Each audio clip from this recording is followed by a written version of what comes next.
hneď vedľa kostola, toho starého, ktorý zostal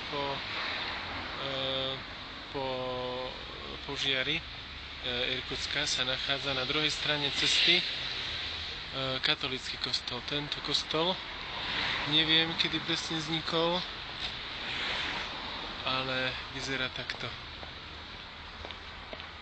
Práve je zavretý, nedá sa do neho vojsť ani vstúpiť, ale je tu tabula, na ktorej je napísané rímsko-katolícky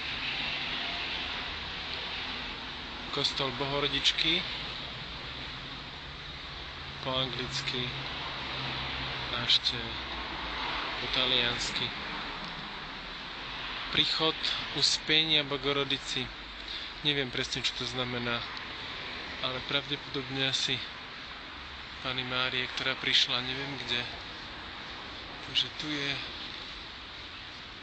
katolícky malý kostol, ten náš je tiež katolícky sabor a hneď vedľa neho, vedľa tohto malého katolíckeho kostola je, myslím, že nejaká Irkutská banka. Mladí prichádzajú, mladí Irkutčania. Tuto je tá budova starostu, ktorá stojí na mieste bývalého, úžasného, obrovského chrámu, katedrály, ktorá bola podobná do katedrály svätého Petra v Ríme. A toto je už novodobá kultúra. Takže vstupujeme od nášho kostolíka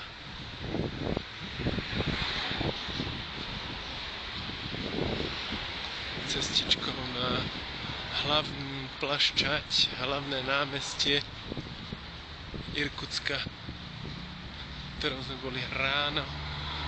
Počasí sa už zhoršilo, už to nie je také úžasné. A toto je Irkutské Nergo.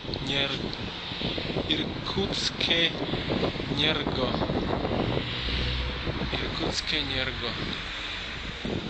To neviem, čo to je. Pravdepodobne asi nejaký energetický závod. Irkutsko je открытое акционерное общество энергетики и elektrifikacie. Tak správne, tak nejaké elektro. A tu pri pohľade na Moskviče, ale aj takéto parádne autička, hlavne Toyoty a Ford,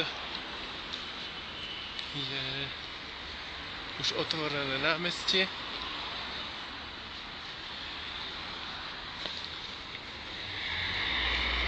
A toto neviem, čo je. Spasíba. Fíha, normálne má posteľ, to je úžasné. Takže tuto je to námestie, na ktorom sme sa ráno vylodili. To neviem, čo to presne je, ale toto je, tam je ten kostolík. Toto je nejaká kaplnečka. Tu asi nechali.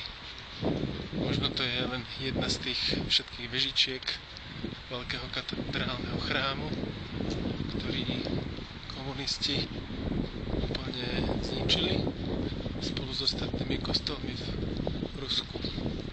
Tak ako to hovorila naša predpadávateľnica. Takže už novodobé